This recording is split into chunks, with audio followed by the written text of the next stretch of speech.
Hey everybody, it's Mighty Monday, and it's really not, but this will show on Monday. I'm here with Pastor Juanita, and we have a big surprise because not only Pastor Juanita, now we have Pastor Rudy. He said no, but God gets what He wants. The Lord will do what He wants, even if you don't want Him to. So we're going to be double blessed. They have a powerful testimony, their marriage, where it came from. Man, we've been sitting here for a while now, and we forgot we're supposed to do the video. It got so good. But they're going to share on their marriage, what God has brought them through. And they're from the Where You're At Ministries right here in Riverside. They're a powerful couple. They're out there preaching to the homeless like every Sunday. But be blessed. Be blessed, and hold on. Hi everybody, so like Denise said, my name is Juanita Munoz. I'm a minister here in the city of Riverside with Where You're At Ministries. We go now and we minister to the homeless there on Vine Street every Sunday morning at 8 o'clock, and also I go down to the river bottom on Tuesday nights. So just looking back and giving some of my background, I was born and raised in Bakersfield, California. Some of my time was in Bakersfield. Came from a very abusive home where my dad used to beat my mom on a regular basis all the time. My dad had girlfriends, and he would bring them right in front of the house like it was no big thing, and he showed off who he was. Didn't care, had no respect for us or for my mom. He would beat my mom all the time. We got our house shot up in Bakersfield, and my mom moved us to Fresno, and that's kind of like where a lot of it, transpired. My dad was very abusive. He was an alcoholic. Every time that he got drunk, he would always tell me, you're not mine. That's your mom. You're not mine. And having that told to me as a little kid, I never knew where I fit in. I never knew who I belonged to. Never knew if he was my dad, if he wasn't my dad. Always wondered throughout my life, even in my adulthood, who my real father was. Because I did notice that he treated my brothers and my sister different than he did me. And even in growing up, he would do some things that I can't say that a dad would do. As I grew up, I was molested by my brother for many, many years. My dad told me, hey, what your mom won't do, you will do. We used to get into a lot of fist fights. It was really, really hard. So I grew up with a really, really hard attitude, not caring about nobody, not caring about myself. And that's how I grew. Kind of having to protect myself, because who was going to protect me? When my brother was molesting me for all those years, and I went to my mom and I told my mom, so-and-so is doing this. She called me all sorts of names she could think of.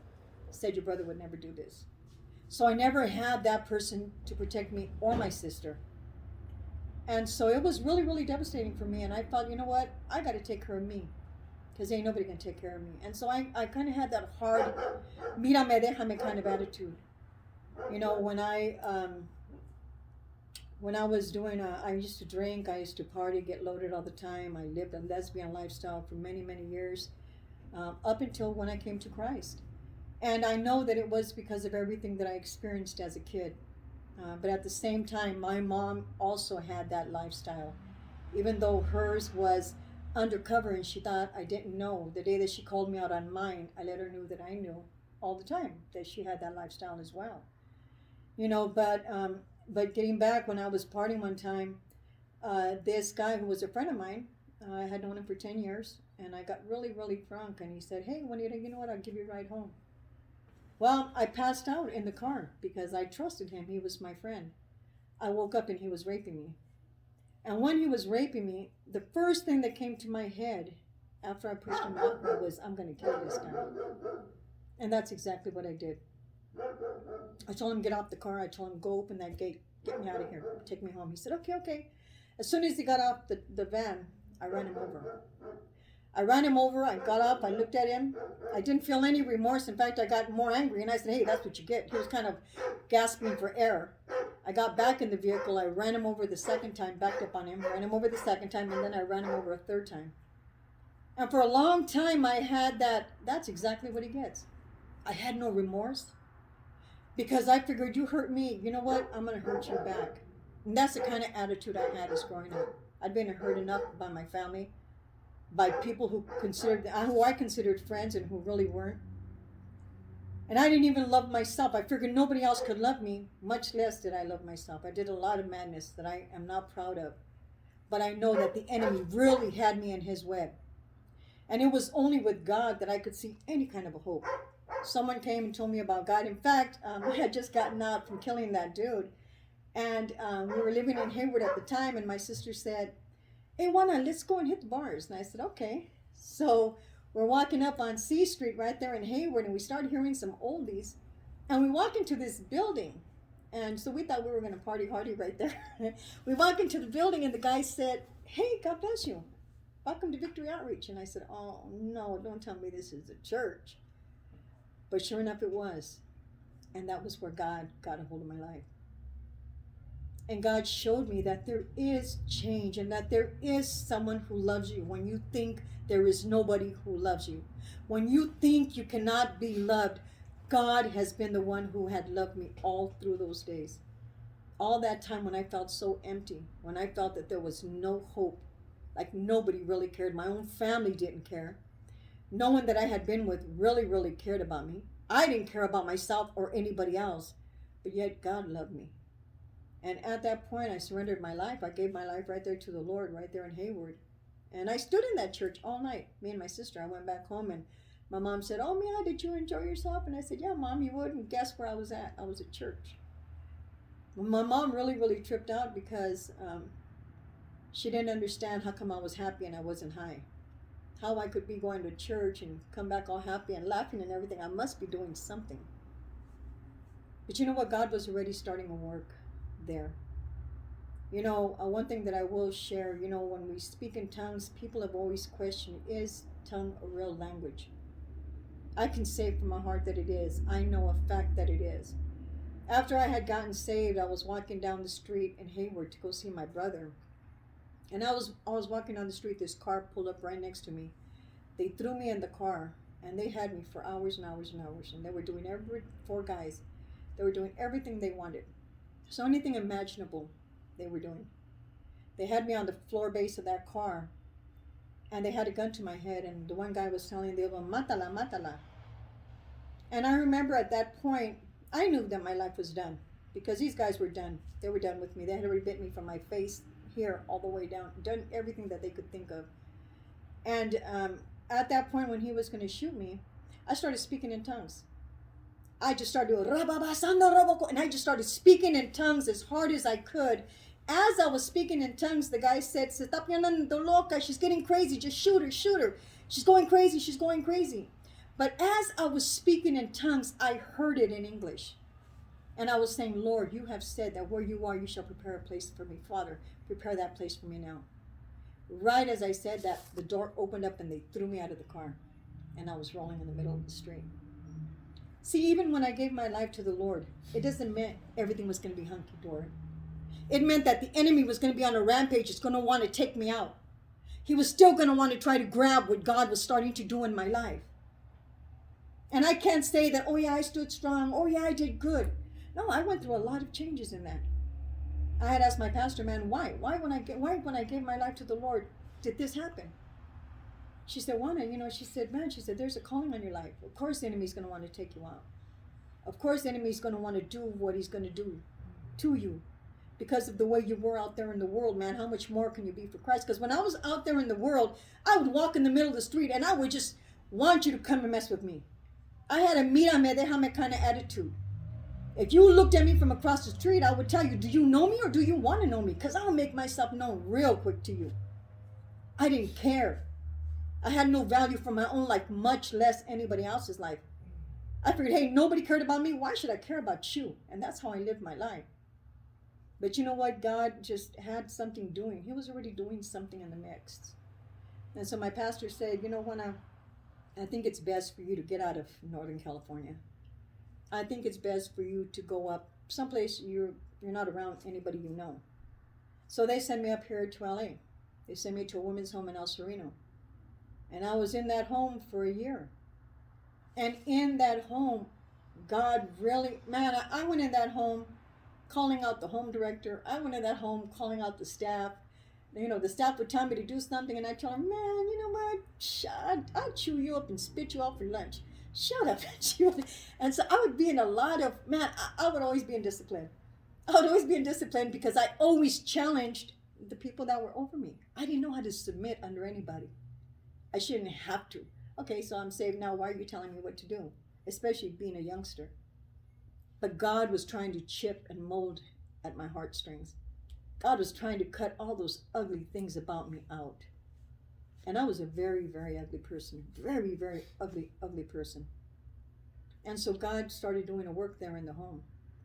I started to really fall in love with God. I really learned how to get on my knees in that home. I really learned how to really seek God in that home. And in that home, God even brought me my husband. We're going to be 37 years now. There he is. We're going to be 37 years now, coming in January. 28th. January 28th. So I'm going to let my husband give you his part of his testimony, and then we'll come back as a couple. Amen? Hello, my name is Rudy Munoz, and I ain't going to share a whole lot because there's so much to share in my life. Being a kid and growing up in East LA. I call it the heart of the barrio because there was different gangs there. I grew up right there in Lopez, and then we had Maravilla and Loya Mata, and Hazard and City Terrace, and I grew up a dysfunctional family. My dad was responsible. He always worked, but he had a problem with abuse, verbally, physically. And every Friday he'd come home and he'd be loaded and loaded. I mean, I'm talking about really, really loaded, where there was 8 of us. And he would come home and he would abuse my mother in the next room, and she would be crying, and we'd be hearing all that, him kicking her and her screaming, and it was really, really terrifying. It was, I couldn't even, there was times where I would just wish that my dad was dead, that I hated him, and not only going through that and seeing that, no love, no nothing. Growing up in the barrio, going to elementary and then from there going to catechism, these 2 guys that would always pick on me, jump me, Eddie and Clemente, to get in their little gang, and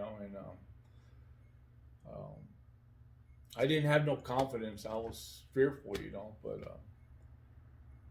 before I got into boxing, my dad would always put, it was when we lived in Humphreys and Floral, and my dad would put on boxing gloves, and I fight different guys, and I remember I hit one in the mouth and I made him bleed, and then I fought this other one and I hit him, and I said, man, I'm good, you know what I mean?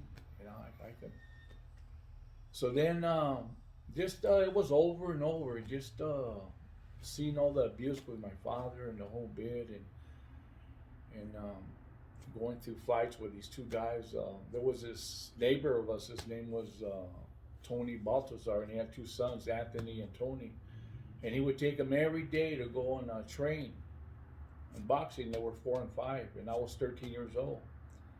So I started going with him and my brother Danny and Ricky, and I'll end up, taking up boxing. My brother Danny didn't want it. It was too hard for my brother Ricky. They couldn't take punches and that, so I started going every day and learning how to box, and I had my first fight. I was fighting. They had novice division and they had a open division.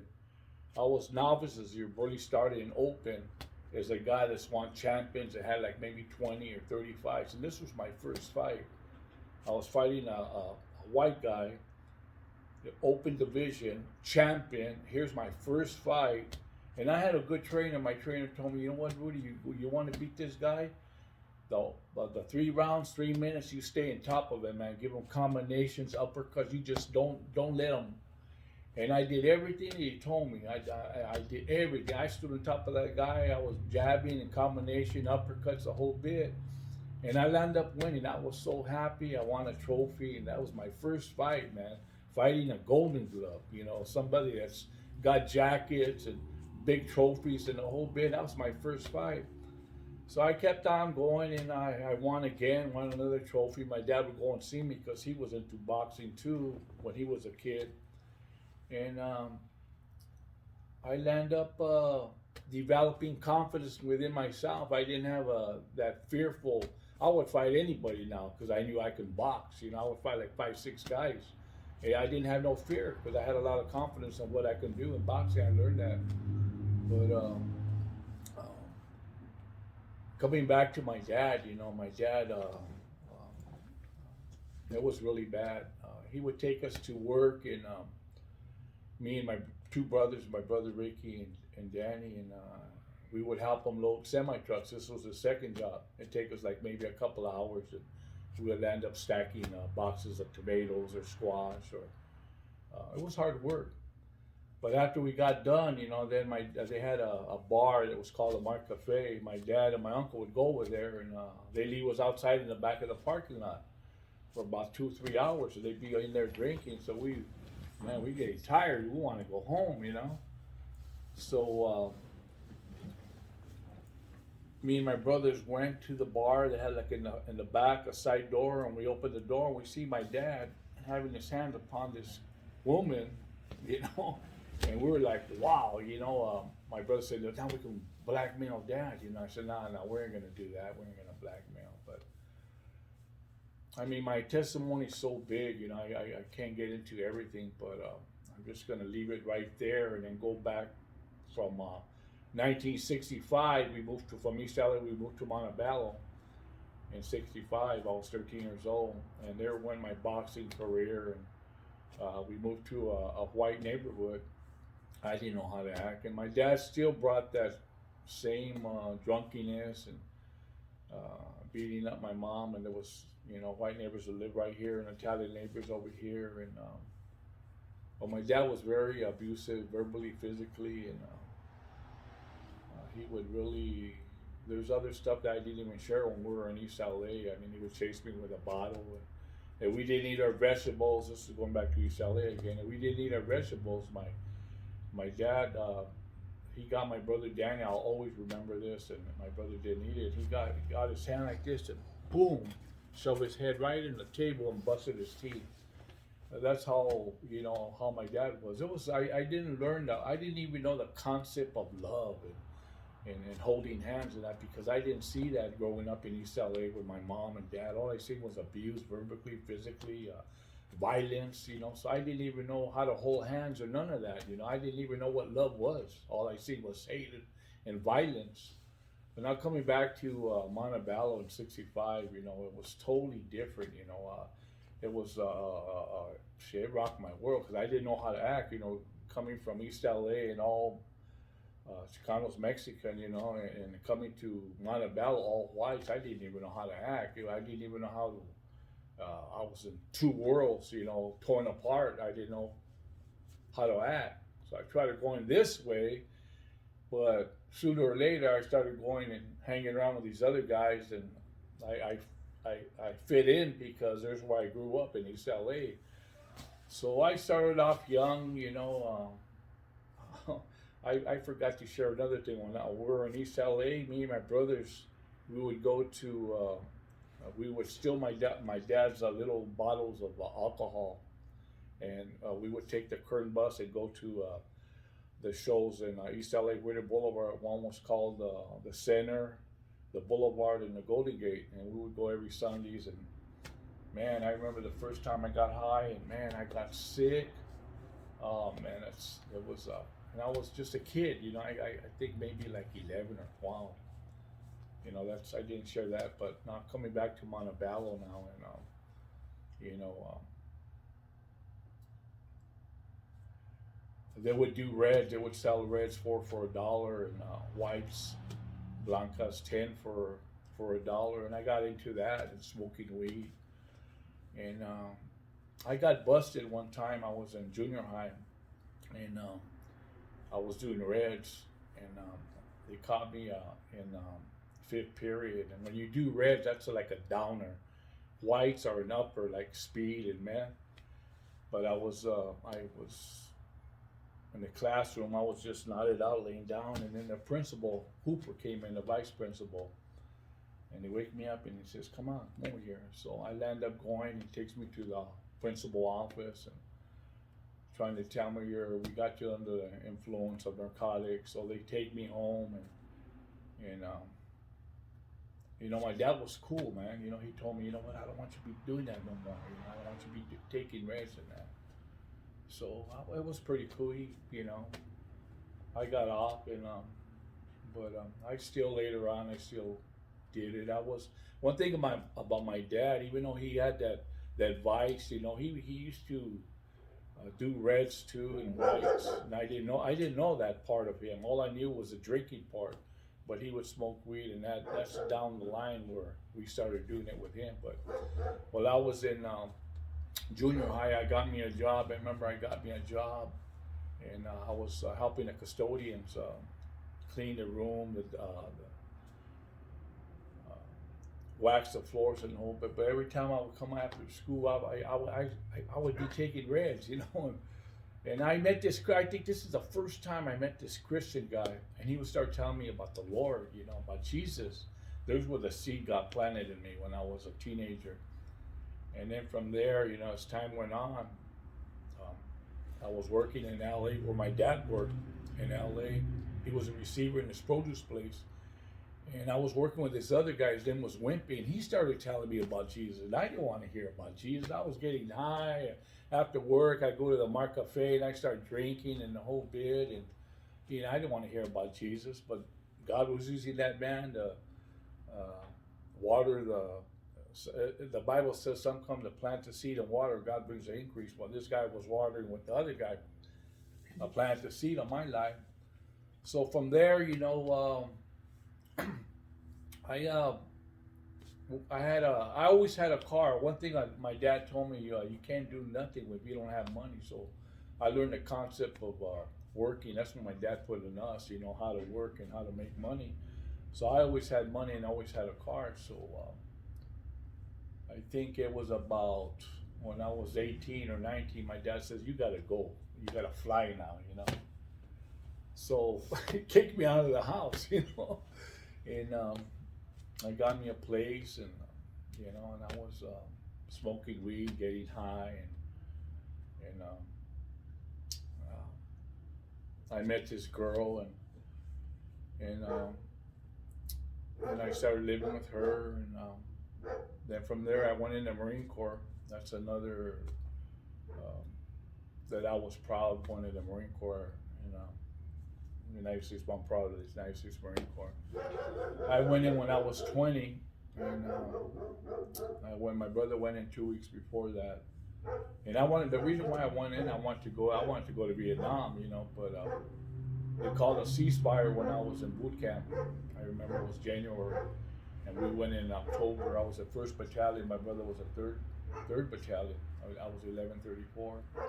And I graduated from the Marine Corps, and I stood 3 years, and I was proud, but I still had vices, drinking, and I was even smoking dope in the Marine Corps. I didn't get kicked out of that; they didn't find out. But I got out of there. I stood 3 years, and I ended up being with this girl for about 10 years. I think we got married, and then after that, my vices and everything. I got saved while I was with her. I was 28 years old, and I remember they took me to her cousin or whatever, and they were Christians. He was a white guy. His name was, I think, Bob, and his wife was Pee-wee. They had a table right here. They were telling me about the Lord. They had Christian tracts right there, and they were telling me about Jesus. And then they told me, "Do you want to receive the Lord?" And I heard something in my mind that says, "No, don't. You have plenty of time. You have plenty of time to receive the Lord, And that was the devil speaking to me. As you grow more mature in the Lord, you find out, the voice of God and the voice of the devil. But that journey, the Lord was using me. From there, I was going to a Four Square, and like my wife was talking about tongues, and that is true. I experienced that. I went to this men's breakfast where they had the word and testimonies and worship. And I remember this brother Almer. He told me he wanted to see the gift of the Holy Spirit, speaking in tongues. I didn't know nothing about that. I was a brand new Christian in the Lord, and I remember he put his hands on my head, and I just like something just fell upon me. I just man, I didn't know what was happening. I was just like, wow. This was like, it was like, wow. It was like something totally that I never experienced in my whole life. And from there, I went to my mother's house, and they were living in Montebello at the time. That's where we went in '65. And I told my mom, I remember she was in the front, and I said, hey Mom, I'm saved. And then they look at me and say, man, he must be, what's the honor, whatever, they didn't know what I experienced. So then the Lord started using me mightily, and I started telling them about Jesus. I wasn't drinking, and then I met this pastor. His name was Pastor Barella. He was a cop, and then part-time he was at the church. It was called the Open Church or whatever, from the Foursquare that I go there, and it's a long story, but God started using me there. He allowed me to lead the body of Christ in worship, and I just like, wow, it was so like something I never experienced. I just like was up there, and I was a new baby in the Lord, and God was just using me. And I just started, when I was just worshiping God up there and the people, I just felt the presence of the Lord, just the whole sanctuary. Just feel like God's presence. But something happened where I was a baby in the Lord, and me and my ex, we had an argument, and I split, and I went and I got high, and I was at this motel, and he found out. He went and he got me, and he brought me back, to the church. And this man, when I had backslid, the bars, he would go get me in the bars, and man, the Lord used this man. He had a whole lot of love for God, and but we land up. A lot of things happen where, man, when you backslide from the Lord, like the Bible says that 7 other demons worse than the first come in you. That's a truth. Because I remember one time I was walking. I used to live with my ex-wife, my first wife, Poplar. My mom lived in Holger, and I was so high. I had a stick or whatever, and I was just hitting trash cans, and then I went to my mom's place, and I was all loaded. I was really like, wow, like, and my mom see me, and she says, man, you devil, you come in me, and she didn't know, she seen me, when I was serving the Lord and how the big change, and then I land up backsliding. She seen a totally different person that she didn't even know, and I land up, she prayed, and I land up going across the street and jumping in somebody's swimming pool, man. Those prayers, man. But that's, I'm going to stop here, and I'm going to let my wife take over. But before I stop, I'm just going to finish a little bit. So from there, I land up, we land up, I just landed up going because I didn't want to be with her no more. And it's a long story, but we land up getting a divorce, and I land up going really, really back into darkness and the whole bit. And then I found out my mom was telling me I was living with him, and she told me that she was going to Victory Outreach, and we had it in Montebello, and I don't know, God got a hold of me, just somebody I always had people praying for me, man. Because there's so many times I should have died, but I landed up going, and little by little I started going to Victor Outreach in Montebello, and God just started getting a hold of me, and from there I started hanging around with other guys that were Signal, and we would go to different. I got into the baseball team, and I'd end up going when they would have evangelism. I would go with them. They open up in a city. I remember the first place I went to, it was San Francisco, and they were going for a week to open up a church. Pastor was Gilbert Acala, and I went for a whole week, and I didn't know nothing about evangelism, telling people about Jesus or nothing. And I remember they were in downtown San Francisco in front of there was a lot of people walking here and there, and they had a blowhorn, and they were preaching and sharing their testimony about Jesus. And I went in the background, and I was like, man, what are these people doing, man? This is too much, you know what I mean? But I seen how they would witness in the whole bit, and then they would go to the projects, and they would pass out tracts and flyers, and then they would have like dramas, you know, and at the evening we would have a drama, and I started going with them, and I started getting addicted into evangelism, you know. Everywhere, I remember I went to Phoenix, Arizona for a whole week, and I was evangelizing there. They were opening up a church there, and then from there I went to San Diego, and they were opening up a church for there for a whole week. And everywhere they went, I was always going with these guys. You know, I remember the evangelist was Robert Alvarado, and that's how I got addicted into street evangelism. That's, you know, God called me into, you know, and I would go. It was like, and I haven't even met my wife. I was just, you know, we would go to these signal things, and there was a lot of beautiful girls there, but I didn't want no girl. My heart was totally sold out to Jesus, you know, and it was beautiful because I didn't want nobody. I just wanted God, and I would go and evangelize in the whole bit, and there's where me and my wife met at Victor Aldrich. I'm gonna let her go from there.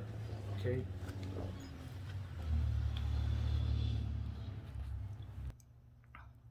Hey, you guys. Pretty good, huh? And we could probably just close it right there and say, thank you, Jesus. You saved their life, Lord God, and you're good. And, you know, and that's where we can stop. But baby, look. It doesn't stop there. So now they're going to share. I'm going to end this video because I don't want it to run over. But I'm going to turn it off, and they're going to start another video together, their testimony together on what they've been through. If you think they've been through enough already, so just hold on. Bring your husband, bring your wife, bring that couple that needs to be encouraged. Because if God will do it for them, trust and believe, He'll do it for you. All right, hold on.